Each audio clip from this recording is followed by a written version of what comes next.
Good morning and welcome into the 615 Preps Scoreboard presented by Fifth Gear Technology Concepts. All five of us here ready to go over the scores from round number 2 of the TSSAA High School Playoffs. Guys, good morning. Morning. Who has coffee? Who needs coffee? Because I've got plenty here. Joe's got his Coke. I'm too young for coffee. He's no. You're never KJ, too young for coffee, KJ. You're not. No, but you're it's not. gross. Just FYI, gross. Well, coffee grows on you too. When I was KJ's age, no way, I'm not drinking coffee. I don't care what you put in it. And now, put a little nice flavored creamer in there, and you're good to go. Yep, I'm good. 100%. I can't even do the smell. Not a fan. But it was definitely going behind us at Friendship Christian last night. They had the coffee truck pulled up right next to the field, so you would have had to go to the other sideline for that case. But, a lot to get to. A really good night of football and some interesting developments in several games that we'll talk about here in just a little bit. 24 scores to go over, so let's go ahead and jump right in. We'll start in Class 1A. Gordonsville gets it done at home against Whitwell, 35-15. The Tigers, they had that scare against Chattanooga Prep last week, but they were not scared last night. No, this one, the lopsidedness of this one is what shocked me. I picked Gordonsville. I'm not going to toot my own horn or anything, but I didn't think it would be this lopsided. I mean, Scott and I were at Pearl, and we kind of checked our phone. We saw the score, and we did a double take. Yeah, they found their offense this week. Last week they struggled mightily against that Chattanooga Prep team. Had to find the touchdown late to win that game. Kind of roles reversed this week. Defensively, they came out and played another solid game. They gave up 12 last week, 15 this week. If they can hold South Pitt to that, they have a shot. But the problem is, getting to that point. But offensively, they played much better last night. Good night from Jay Foster. As Cam said, the reward for that is a trip to South Pittsburgh again. Good luck. Yeah, you notice the trend here. South Pitt's put up 63 and 58. And they put up that 58 against a good Clay County team. Yeah, Scott, I think you might be on mute, buddy. He might be. Yeah, he is. He's got himself muted. While he gets himself situated, we'll go ahead and hop over to the other side of the 1A bracket where Eagleville's season comes to an end at Moore County, 35-0. As we saw, Floyd Walker, head coach for Eagleville, said in the email to all of us. That's all I got to say about that. Yeah, I mean, they just ran into a buzzsaw. As simple as that. Great season for the Eagles. They had a lot of great wins, but Moore County's just on a different level. Yep. Yeah. Puts Moore County at 12-0, and they will be at home next week against McKenzie, who also pitched a shutout over Collinwood, 43-0. Man, what a matchup! Yeah, Joe, you're gonna have to pick that one this week, buddy. I don't wanna. Yeah. Guys, am I back? Yeah. Okay. We missed you. I think Chris did that. I don't know. No, I did not do that. I think it's easier. I think it's easier. Throw me under the bus. You won't. Not this morning. All right, on to 2A, where Smith County handled Fayetteville 45-12, and handled might be underselling it. Yeah, this was 38-0 at one point. The Owls just they took care of business in this game. It was 38-0 in the first half. So Smith County jumped all over Fayetteville. Never really gave them a chance to get their footing, and the Owls move on, and we'll find out in just a second who they're going to play. Cam getting called out in the comments. Let's see. Let's just go ahead and pull that one up. Hey, Jordan, I said before that comment, I said, here you go, Matt. Here's your bulletin board material. He did. Okay. I will back him on that. I'm just giving Matt what he needs to motivate that group. But that group's not been hard to motivate this year for him. So. Can I say that with every pick that I've got wrong this year? Oh, wait. That's a slippery slope, Scott. I know. That's what I'm saying. I don't know if we should allow that. No, I won't. I mean, No, look, we all knew that this was gonna, that Smith County should win this game, but 38-0 halftime. I don't care who you. I don't know that you saw that coming. No. Yeah, 4 first half passing touchdowns for freshman Riley Martin in this game. That's big night for him, and Owls were impressive. And guess what? They're getting a rematch with East Robertson. Indians go down to Marion County and knock off the previously unbeaten Warriors 24-7, and East Robertson looking for revenge. Another big night out of Isaiah Groves. Mr. Football nominee keeps on going. 279 yards on the ground, 3 touchdowns. But defensively, there's another Groves that actually did extremely well. Zach had 9 tackles on the night, a sack, and 4 quarterback hurries. They just did not give Marion County any time to breathe. Yeah, reading another website that's a high school football website, Coach T, of course. Marion County's fans seem to think that Zach pretty much dominated this game. They didn't have any plans for to get around him essentially. And he kind of wrecked their offense all night. One thing that is uneasy if you're an East Robertson fan is the penalty issue reared its head again in the first half. The game was 7-7 at halftime, but East Robertson was able to get that corrected. And what we talked about a couple times before, this East Robertson Smith County matchup here in the quarterfinals, both teams do not like the way they played in that first game. It's kind of a sloppy, ugly game. Smith County was able to win it. So I look for both teams to play much better next week, and I think the game will still be, a really good game, as the first game was a 7-pointer. Yep, be a different venue though. So it'll be over in Carthage this time around. Right. Let's go ahead and start in 3A. East Nashville 40-14 over Stratford. Eagles keep doing what they do, and they're 10-2 now as a result. They were at 34-8 at the half, and just kind of rolled. Kind of expected this. Stratford put up some points, but this East Nashville team is just kind of different at the moment. Yeah, Jordan Houston. He came on Wednesday night, and he was all fired up. I know, talking to him, that they're bound and determined not to lose a game at home on that new turf. But we knew that Stratford wouldn't be shut out like last time. There's just too much pride and too much talent at the quarterback position there. But good job by East Nashville moving on. Yep, so far so good on that new turf for East Nashville. Their opponent next week, Liberty Creek, as the Wolves get to 8-4 with a 49-27 win at Fairview. We thought this game might have a lot of points, and it lived up to it. Yeah, but the points didn't come from where it usually comes from. Mac Tuggle, running back. Liberty Creek has a running game, folks, and Mac Tuggle went for 153 yards and 3 touchdowns. In fact, Liberty Creek scored on 7 of their 8 drives on the night. That's how well their offense is performing. Yeah, streak continues 7 weeks in a row now. Liberty Creek has put up 42 or more. They're running into a different animal next week with that East Nashville defense. But if you're the Wolves, you're as hot as anyone else. So why not us? I guess, right? Yep. And Liberty Creek's first venture into the playoffs has been a really good one so far, and they'll get another game next week at East Nashville. They'll try to avenge a 27-14 loss earlier this year. That's the interesting game for sure for this one, but just because of how Liberty Creek has played over the last 2 months, and it's definitely going to be different than what it was the first time around, I would believe. Yeah, I think instead of taking the kids to go get ice creams, I think that he may have to get them steak dinners if they knock off East Nashville.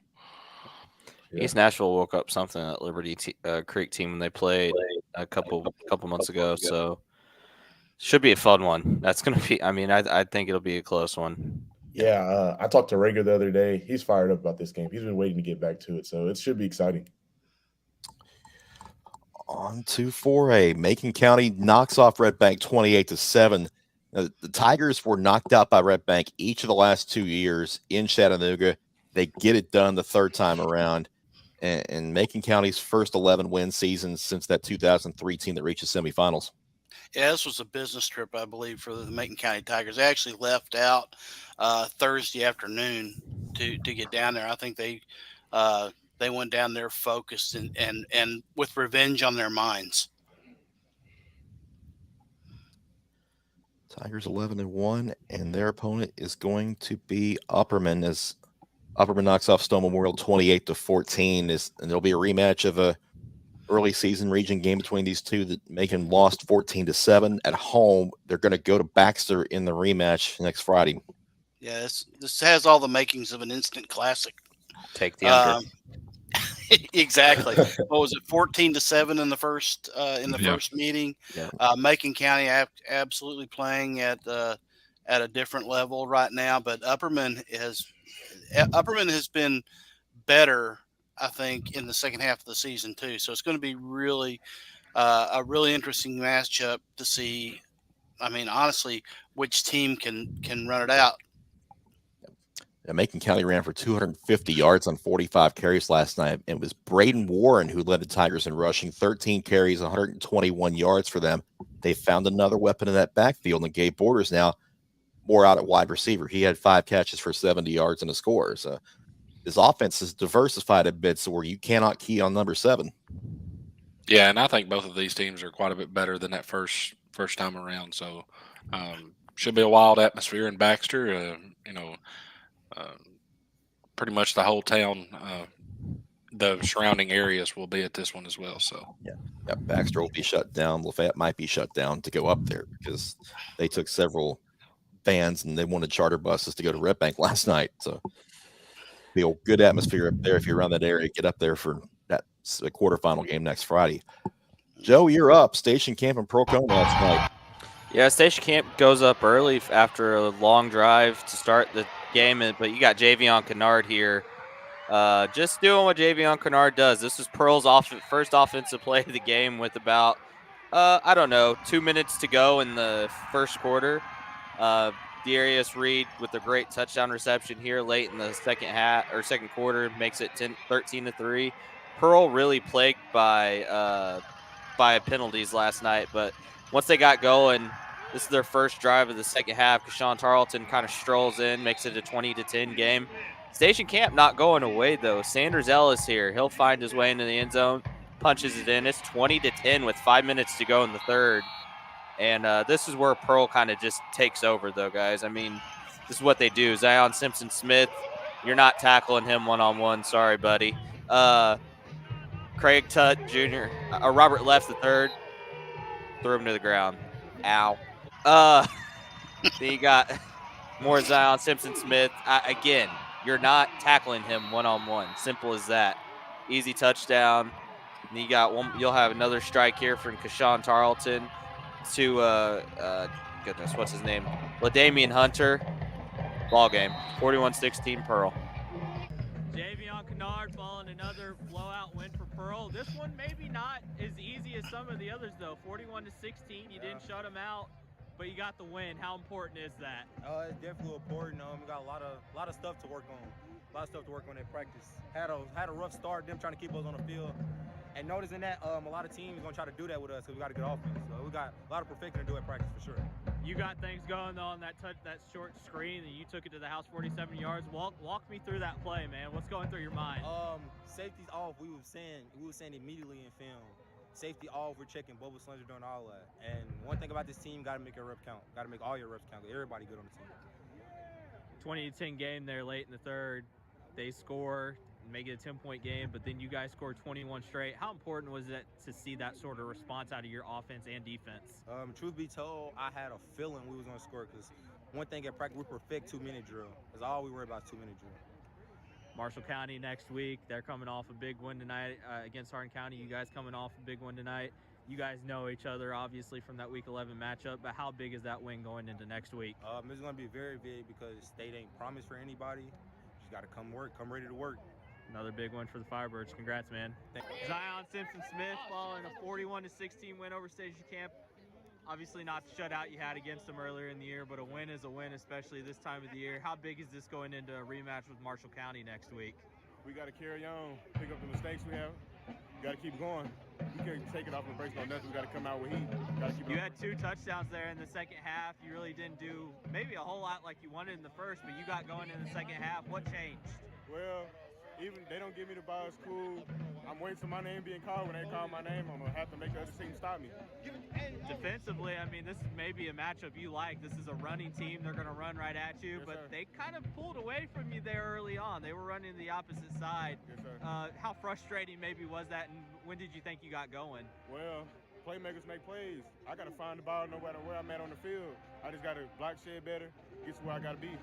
This was a 20-10 game late in the third, and then you guys broke it open. I know you haven't played a lot of close games.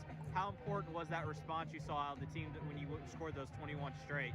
Well, coming out first 2 games of the season, we know to keep our head down and never give up. We play as when we'll win. That's what we have to do. Another big win. You move on. Congratulations. Appreciate it. Another big win for Pearl Cone. I mean, Zion Simpson-Smith, just to look at him, you can tell that's just a darn good football player. Yeah. I felt so small. Yeah, I was going to say grown man. Yeah. That's what I was gonna say. Station Camp came out with a really good game plan. Actually instituted very well early. Come out and they just pounded the ball with Sanders Ellis pretty much all the way down the field.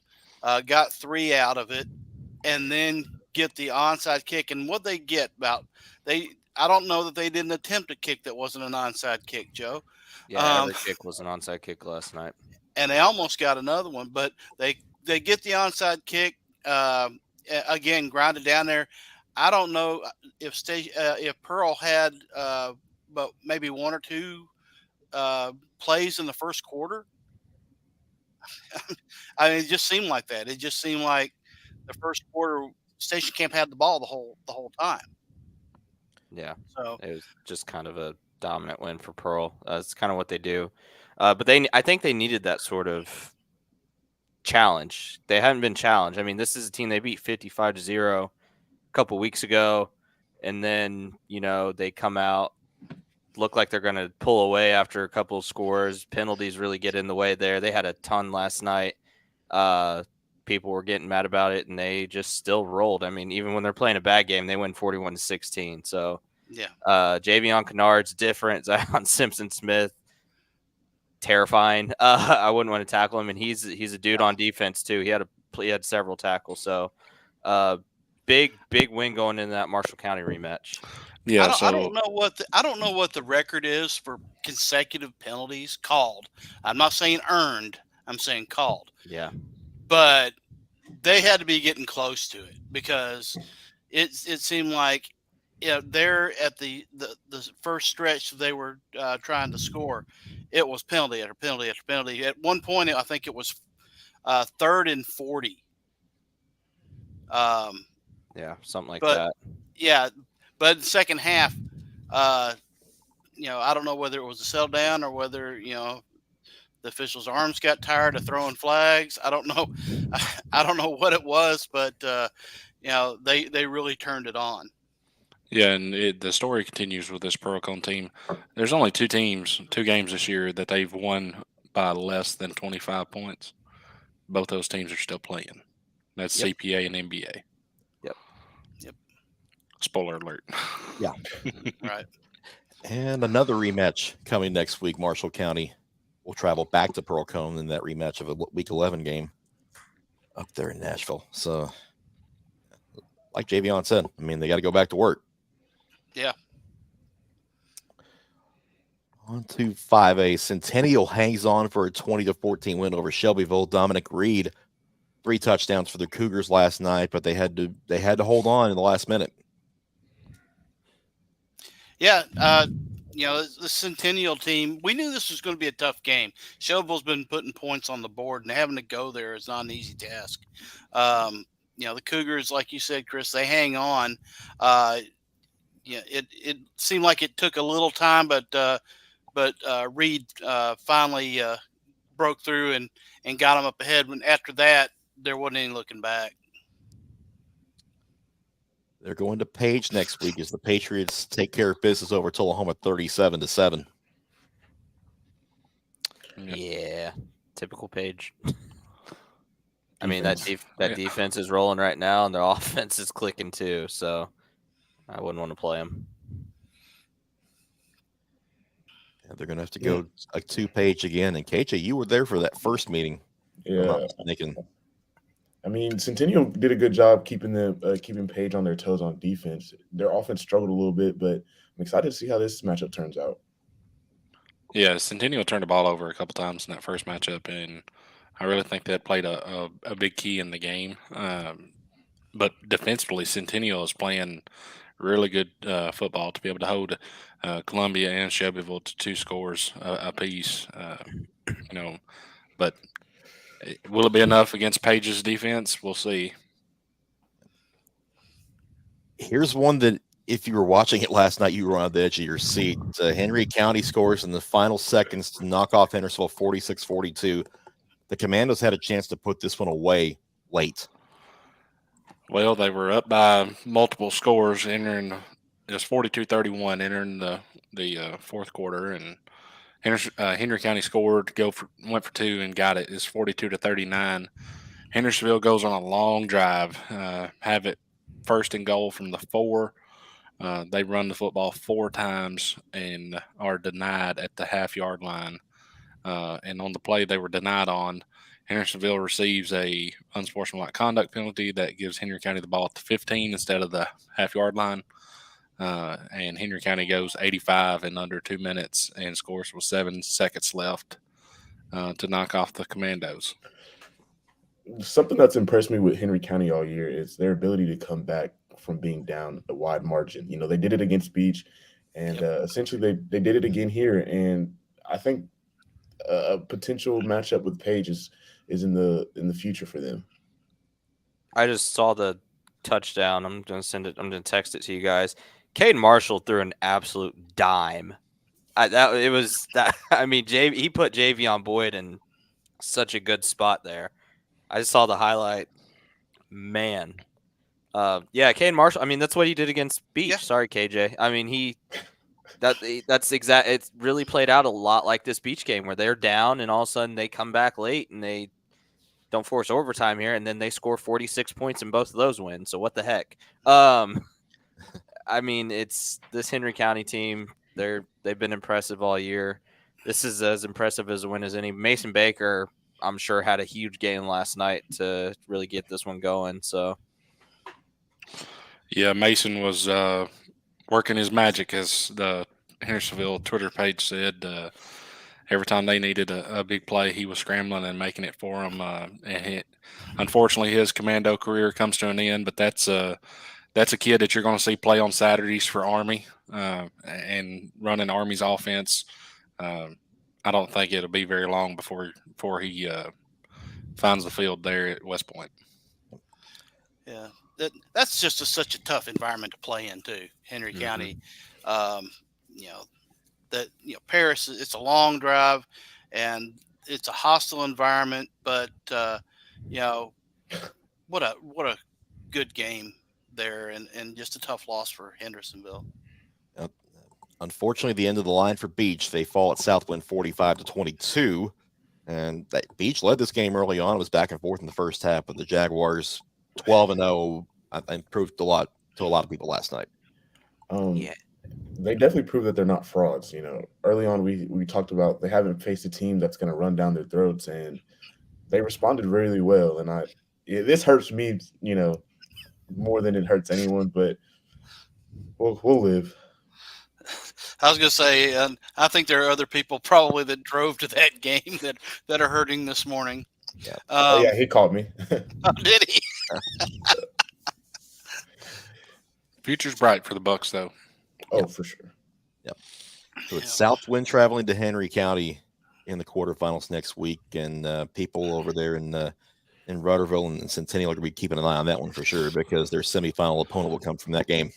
Look, if you're Southwind, I mean, going to Henry County is tough, but you got to look at this game and be like, look, man, we beat a Springfield team that gave Beach issues.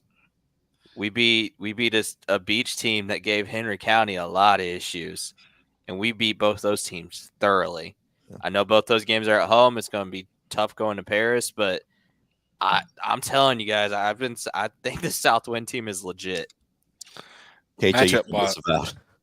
Been disavowed. He's not telling the truth, guys. It's for the show. Yeah. No, if you're Southwind, stylistically they're not the same as Hendersonville, but they have a similar quarterback as Hendersonville and Kelvin Perkins, and I think there's going to be a lot of points in this one. Yep. We're going to take a quick break and want you to hear from one of our playoff sponsors, Python Line Sets.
With more scores, now we hop over to 6A. Riverdale pulled away from Cookeville 42-21, but this was close for a while, guys. Yeah, Cookeville's run game kind of gave them some fits, but they could not slow down Braden Graham. Braden Graham doing Braden Graham things, though.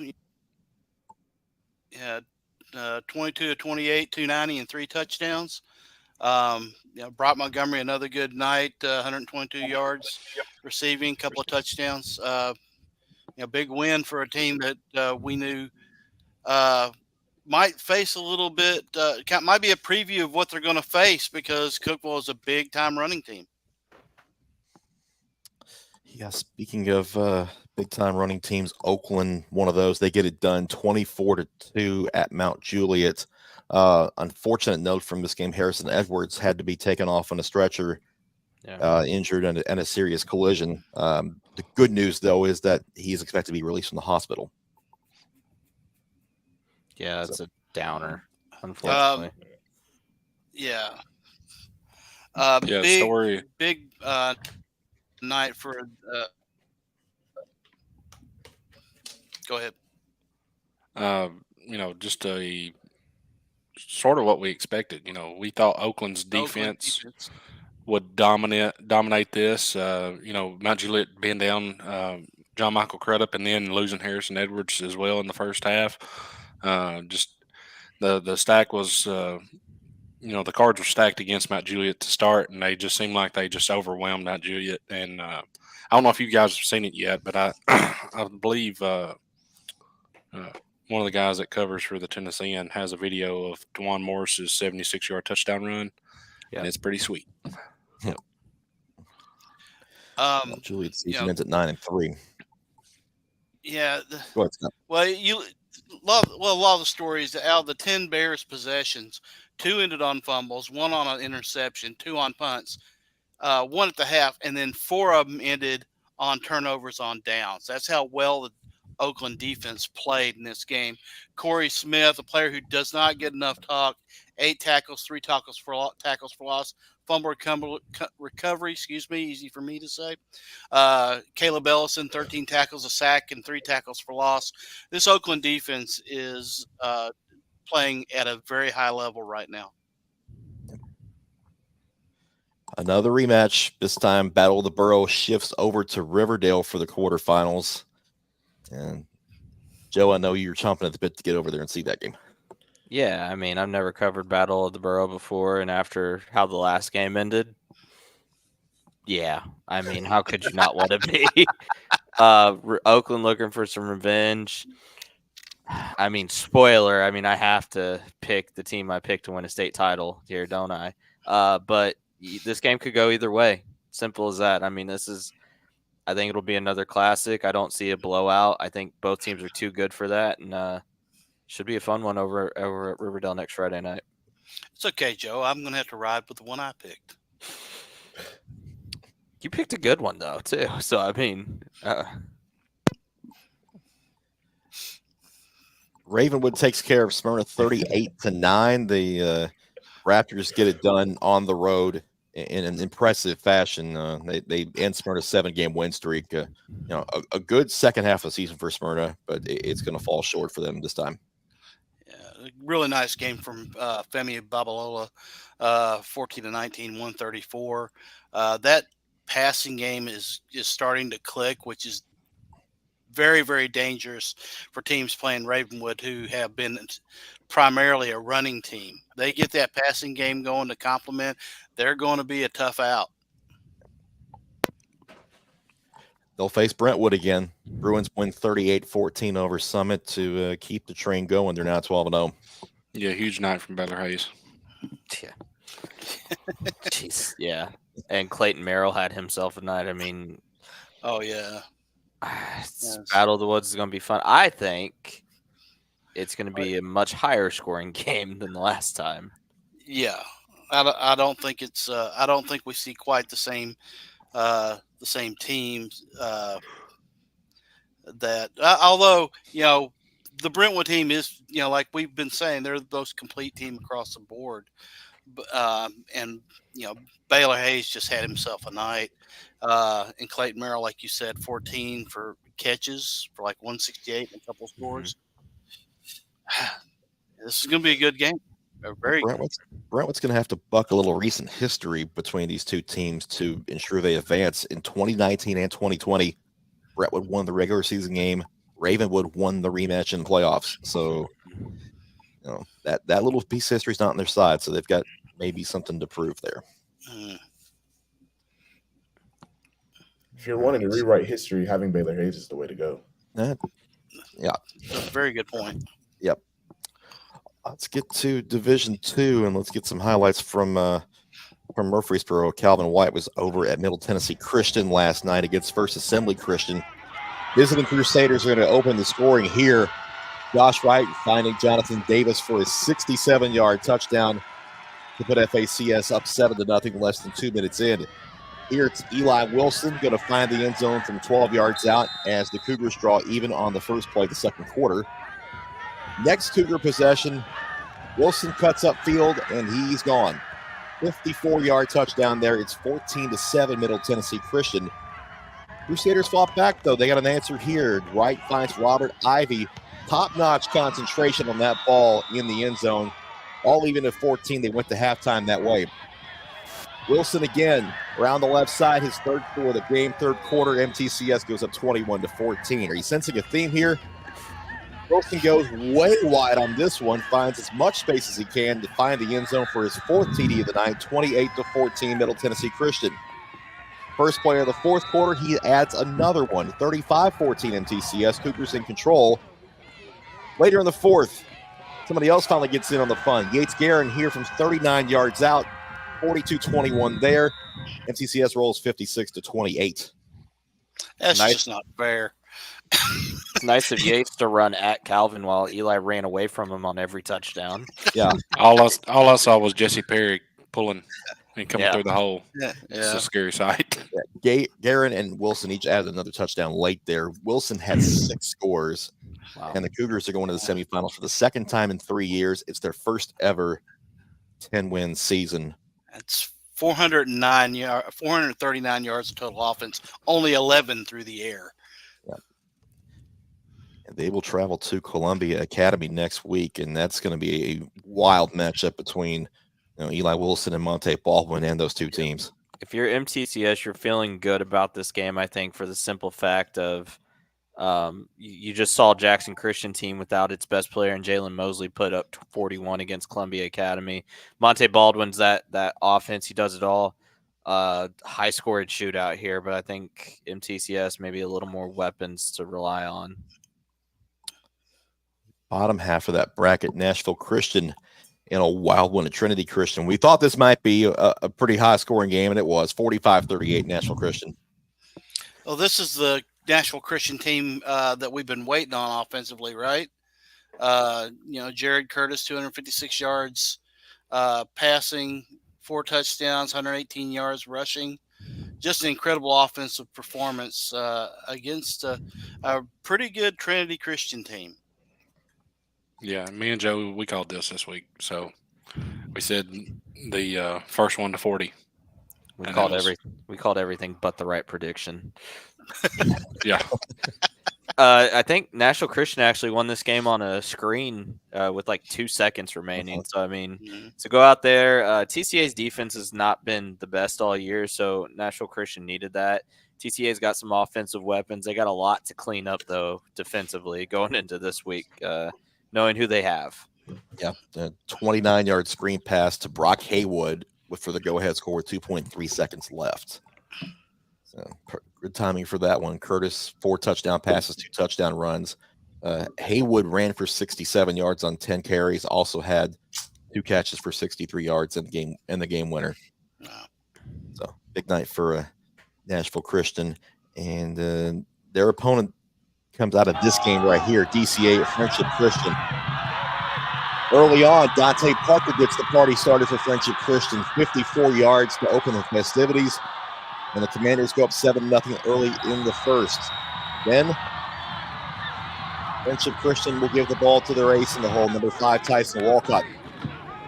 2-yard carry for this first score for him, 14-0 Commanders early in the second. We stay in the second, direct snap to Walcott. He's going to do it himself. From a yard out, it's 21-0 Friendship Christian.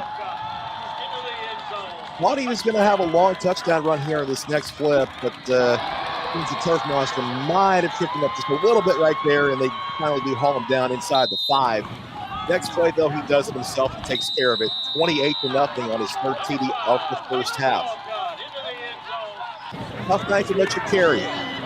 Got sacked 3 times, got pressured a lot more. That's Carlano Barton that gets home there. And the Wildcats down big in the first half. They do hit on a big play early in the third. That's Carter Hackman getting loose over the middle and getting inside the 10. Unfortunately, nothing came of it. Why? On 4th and goal, they try a double pass. Hackman actually one that's actually going to throw it. But it's Channing Anthony that comes up with the interception in the end zone. Then's the DCA threat, and they never threaten again. Walcott's going to finish the scoring. Watch the cut. Boom. Cuts it back, gets the running clock going on this touchdown. His 4th of the night, 46th of the season. He's 4 shy of the state record. Commanders roll 35-zip.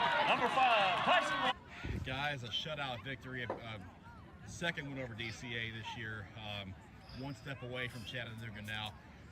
What did tonight mean for this program? I mean, after the regular season that you've had. We came out.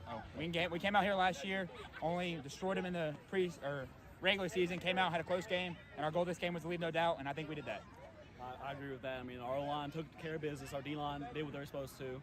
I mean, I can quote me from what I said last week. As long as we do our job, this will be a shutout game.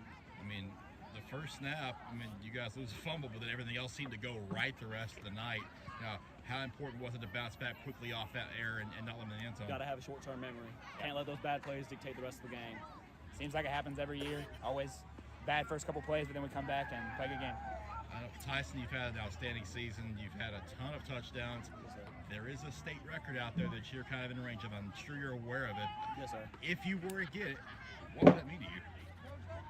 God's great. I mean, there's nothing that's impossible as long as you're believing in God. What would that mean for this team if he was to get it? It'd be awesome. We'd go down in history. This is the best running back in the state, I got maybe the in the best country. I got the best line in the state, hands down. If you're a college uncommitted, give him a no. A said, 1 win away from going back to Chattanooga. I know Coach McNeil talked about that. That's where you guys want to get back to. But what's got to happen to make sure that does happen? Got to lock in. Can't get in over our heads. Got to take care of business like we always do. Yeah, you guys play with a chip on your shoulder this year after, winning state last year, losing Garrett and Brock transferring. A lot of people kind of wrote you guys off. Yeah. Did y'all take that into the offseason with a little bit of a chip on your we shoulder? definitely use that as motivation, but losing a couple players, it hurt us. But I'm glad Brock's having a good season, but we're doing just fine. Yeah, we play with a chip on our shoulder. I mean, it's been a great season. We came back. If you go in our locker room, there's prove them wrong on y'all's picks, and I think we've been doing it. Yeah, but 2 losses by a grand total of 3 points. I mean, y'all have been really, really close to running the table so far. Now you got to run the table to get a gold ball. Yes, so, what would that mean to repeat after everything that happened in the offseason? It will mean a lot for this team, just to show that no matter what the record is, we can always make a comeback. Those 2 games we lost by like you said, a combined 3 points. Mental mistakes is what cost us, and we didn't bounce back near as good as we usually do. So but I'll take blame for those 2. I did not play up to my full potential those games, so I'll be sure that mistake won't happen again. We bounced back out of 2 losses. We came back next game, played good. After York, we came back. We're on a streak. We'll keep it going. We're going to go ball. Great stuff, guys. Congratulations. Good luck next week. Thank you. Cass will bring everybody back in on this one. That man said I didn't play up to my full potential. That's terrifying. Yeah, he really is. I mean, I know he was facing really good defenses. I know in particular, I'm sure that MTCS game has really stuck with him. Just to lose to a region opponent like that. And I mean, he's really kept it going. That York team is proving that they have one of the best defenses in the state. He's going to go against the National Christian defense next week that has struggled a lot. And the way you win that game is you keep Jared Curtis off the field and you run the ball with Tyson Walcott. Yep. Which basically that's the formula they've tried to use pretty much all year long. I mean, he's 4 away from tying the state record for rushing touchdowns in the season. 50 is the number. If he's at 4 next week, they're going to go for 5. Yeah. He is such a leader for that team. From the very first that we saw him early in the spring, he out there, coaching up the younger players, out there supporting his offensive linemen.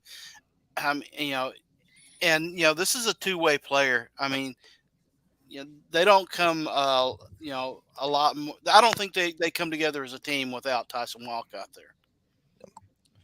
Head to 615preps.com for more on that game and that chase for the record, because we've got more on that out this morning. So go check that out on our website after this show wraps up. D2AA, Davidson Academy, a wild one out west at Los Angeles, 36-35, the final there. Bit of a controversial ending possibly to this one, Joe. Yeah, so from what I was seeing is Lausanne had a chance to potentially win this game. They had a lateral that the referees called the ball dead or something like that. So, I mean, anything could have happened, but it sounds like the play was still live. The refs called it dead. Crazy game because, I mean, Lausanne was down. They scored 35 straight, and then Davidson Academy scores 14 straight, and Lausanne gets a chance to win at the end. So kind of want to see the play, the ending at least to this game, and see just what happened. Yeah, it's Caden Stroud, another great night. 3 touchdowns, 84 yards, 69 receiving. But a late touchdown from Knox Roberts to Jonathan Bolden wins it, those 14 points. Come back from, that would be demoralizing to give up a 22-point lead and be down 35-22. A lot of resiliency out of Jonathan Quinn's team here to get back and get this victory. Yeah, it's important to note that late touchdown that you speak of was on 4th and 20.